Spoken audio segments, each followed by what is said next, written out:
said. It says, the folly of making Mr. Right. It's not uncommon for a woman to want a relationship so badly that she finds a way to mold the guy into the image of the right guy. She takes a man with one or two qualities she likes and fills in the blanks, imbuing him with the rest of the qualities she requires. She turns him into Prince Charming, which is usually far from the truth, and winds up valuing him too highly. This creates a false reality since the guy hasn't earned that image, and she has that image she has of him. He may be a great guy, but for the reasons entirely different from her notion of him. Thinking that I want to get married, like I want to meet people. I'm not meeting people, but I want to meet people. Like, do something about it. Do something. Hi, this is Ty for Wedex Bridals. You say you want my love. Come make I give you. Hi and welcome back to Wedex TV. We're excited to have you for another session of the Wedex Book Club. I have to apologize for going AWOL for the month of February and March. My workload just got heavy and I haven't been able to keep up, unfortunately. I've been recording, I've not been editing, then I've not been uploading, so it just all has a knock-on effect. But I hope you guys are still reading along with the books, because I'm at least going to give you 2 videos, one to introduce the book for the month and another one to just at least review the whole book if I can't do it week by week. So I hope you will still follow along and it will still encourage you on your journey in relationships. So as we know, this month we were reading the 4th book of the book club, which was Get the Guy by Matthew Hussey. So this one was definitely for the single ladies. When I introduced this book, I shared my story, how I was, and I think one of the biggest things, as I said in my story, if you've not seen it, I am going to leave a link so you can just go watch it. I just got proactive. I got a bit more proactive. I got up and I was like, I'm about this life. You know, I'm going to meet people and I'm going to do something about it, kind of thing. And I just think that's important. I think it's a good journey. I think it adds to your journey. And just learning to meet people, learning to meet new people in life, no matter what you do, it's always important to meet new people. So I just thought this was an awesome book to read, to remind us to get a bit more proactive and actually take that area of your life in your hands and be like, yes, let me do something about it. Not like we just leave it. And yeah, it works for some. Like, luckily, someone just sweeps them off their feet from nowhere and whatnot. But some of us, we need to be a bit more purposeful. And even then, you still, the person may still come out of nowhere, but you've just met so many other people along the way, and there's nothing wrong with that. So I just hope you've been reading along and getting some tips and nuggets. Not everything I totally agree with in the book, just putting that disclaimer out there. But I have chosen my 4 favourite chapters from the book, which I think are just important for us to go through and just read again. So I'm just going to share those with you today. So my first favourite chapter, obviously it is going to be chapter 1. Like, it doesn't even give you an overview of the book, but it just reminded my reason for liking that chapter, because it was just a reminder to be purposeful, not to leave things to chance, as they would say it. I do believe the Lord works in mysterious ways, and even when I think about my story of how I met my husband, it would only be something the Lord could orchestrate, because when I do reiterate the story, I'm just like, oh wow, like I couldn't have written it any better. But along the journey of meeting new people and just, yeah, going out and enjoying life, like, I'm glad I did that. Like, I'm so glad I did that. And I just feel like some of us sit and we're just like, oh, I'm not gonna get married, oh, who's in the picture, oh my gosh, I need to find the one, that we don't enjoy the process to finding the one, you know, or waiting for the one, if that makes sense. And I just felt like, yes, like, you have to be purposeful, because especially if you're a lady, like, we're waiting to be captured, you know, we're waiting to be approached, and nothing tends to happen unless someone is approaching. And then in this day and age where like work is our priority, like we are working like non-stop. I know how much I work, like I work a lot, and yeah, we don't make time for social life. We're not making time to meet people. We're not making time to get out there. And I think that's just so important for us to remember. And I just love chapter 1 because it's just that reminder. Don't just leave it to chance. Like, be purposeful. Like in life, if you want something to change, if you want something to happen, you make changes. You do something about it. So if you're single and you're thinking that I want to get married, like I want to meet people. I'm not meeting people, but I want to meet people. Like, do something about it. Do something. So yeah, that's what chapter 1 reminded me of. My second favorite chapter has to be chapter 2, and it was just about being a woman of high value, and it spells out, sorry, I'm just looking at my notes, if you keep seeing me look down, just gives like 4 qualities of being a high value woman, and I did love those qualities. First one being self-confidence. Like all the books we've read, like all the relationships books we have read so far, confidence is a constant one that keeps coming up. And I think unfortunately media is attacking our confidence because we just have so many negative things to look to that it knocks our confidence, you know. We don't look like so and so and this, that, the other, you know. It can knock your confidence as well as just your own insecurities and different things that are going on in your life. And it's just that reminder that you do need to work on yourself, not just thinking that you can be so messy and so not together and bring a guy into that picture. It's probably just going to end up being a total mess. Not that you're going to be fully confident or whatever, but there's just certain things about yourself that you actually have to like start embracing. And even there's another chapter which I didn't even mention, and he does mention about dealing with your insecurities and just actually embracing them. And I remember coming into my walk with Christ, that was one of the things that I did. Like, I had insecurities. Like, I always thought I had small breasts, and that was one of my insecurities, but I kind of just got over it, like yeah, like whatever, innit, like embraced it. And in embracing who I was and my shape and my different things, I dressed differently, I did things differently. People's comments just didn't bother me so much, and I didn't actually mind to stand out, because that was a big, I was slim, tall, like always standing out, and that made me want to hide more, you know. But now I'm like, whatever, innit, like let's stand out and let's do this, like whatever, embrace it. Think I'm ugly, that's your problem.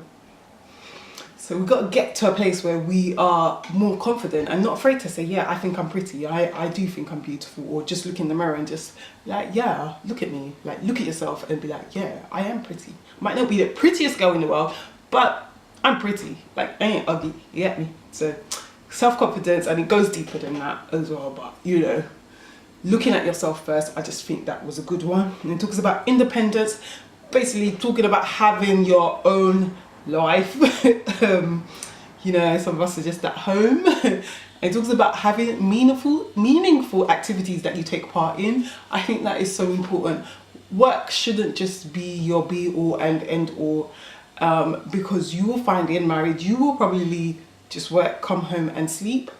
And that habit, if you're thinking it would just change because you're married, yeah, I think you'll find that that's not the case. So have a life, like find your hobbies if you don't have any hobbies.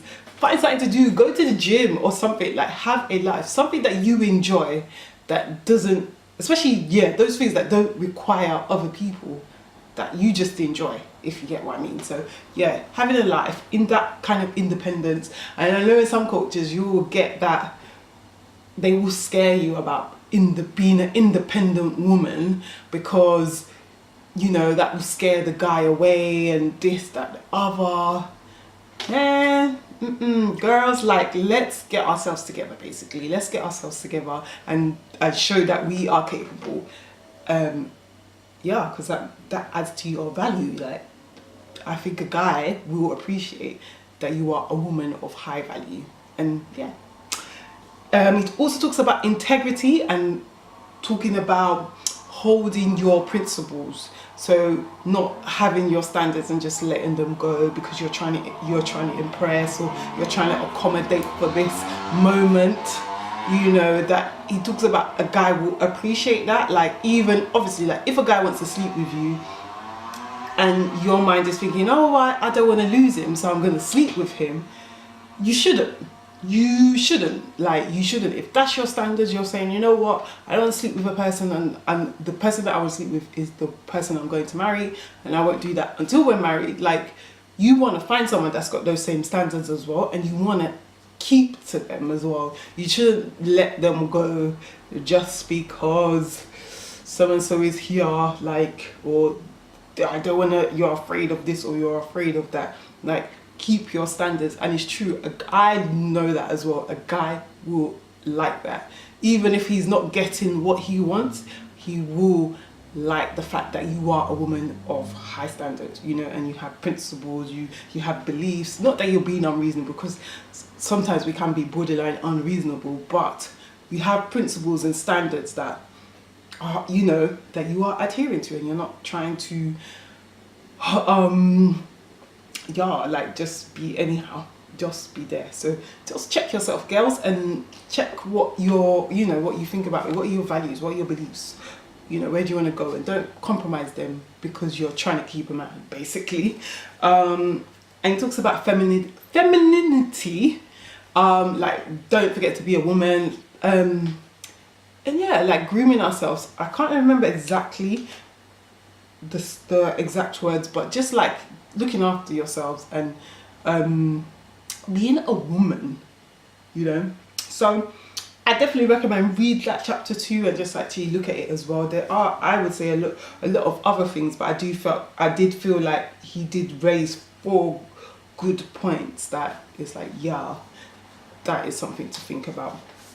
My third favorite chapter of the book was chapter 11, which was about the word of insecurities, as I said, and I was just talking about how to deal with your insecurities, but as I said previously, about embracing them and, you know, not looking at them, even if as I said, like, a guy might be like, oh my gosh, you're so tall, and you're like, yeah, I know, like, I really like being tall or something, you know, and it kind of turns the way someone looks at your view, you know, how you're seeing it. Like, it's all of a sudden a positive thing, whatever. If they meant it as a negative thing, you've turned it and it's like a positive thing.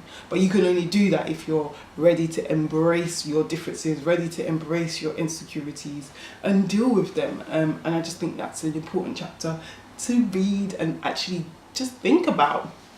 And my fourth and final chapter was chapter 16, premature obligations, as in, yeah, I liked that chapter. It's those reminders. There's some things that you think about, or there's a lot of things I say and I haven't worded them well. So when I hear my thoughts being worded well, I'm just like, yes, yes, and yes. So that was definitely one of my favorite. So premature obligations. Let me just see what I can read, because there was a few things in there that I thought, ooh. Of making Mr. Right. It's not uncommon for a woman to want a relationship so badly that she finds a way to mold the guy into the image of the right guy. She takes a man with 1 or 2 qualities she likes and fills in the blanks, imbuing him with the rest of the qualities she requires. She turns him into Prince Charming, which is usually far from the truth, and winds up valuing him too highly.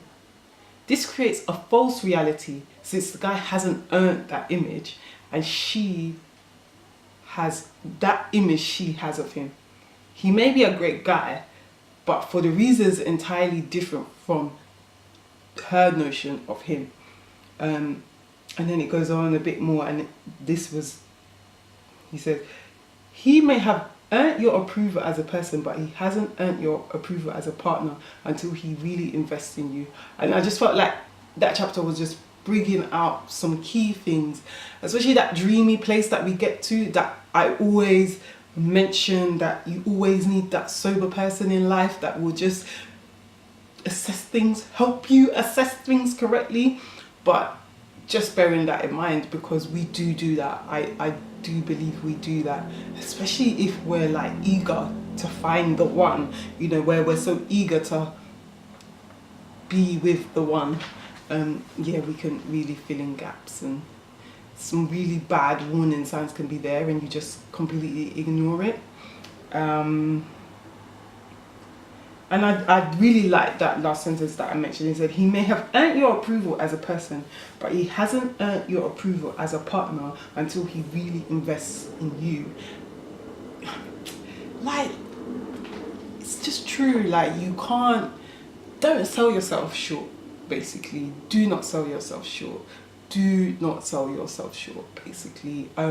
Don't let us not be so desperate. And the one sentence that I remember when I went to the event and from the book, it's just that reminder that if these people are like, they're not in line with your beliefs and certain values, and you can see they're not really invested in you, then he just isn't your guy. It's not always that you have to change, because that is probably usually what we think, that okay, I have to change in order to keep this guy. No, you need to sometimes step back, really assess your situation and really think about it. Like, is this guy worth it? Is this guy investing in me also? Because it can't be one-sided. If it's one-sided, you have an issue. You're not on the same page and you're going to have a problem, you know? So it's just, I felt like the book had quite a lot of nuggets in there to offer and things to think about, things to put in action. And I think that's just my biggest thing. Like, ladies, like, let's get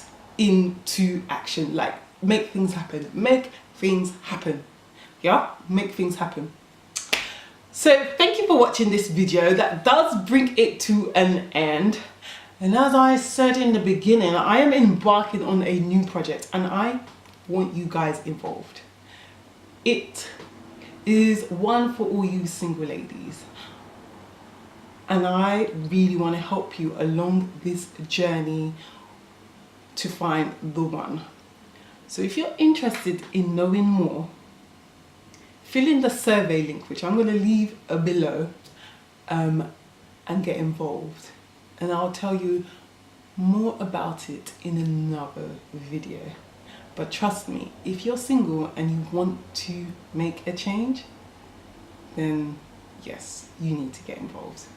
But thanks for watching. Hope you've enjoyed, hope you've read. Leave your comments below. If you haven't already, make sure you subscribe, like and share, so we can just continue to give you more. Thank you once again. Bye. I'll give you my love, yo. I don't need silver or gold. I go follow you, go today. You don't say where I don't.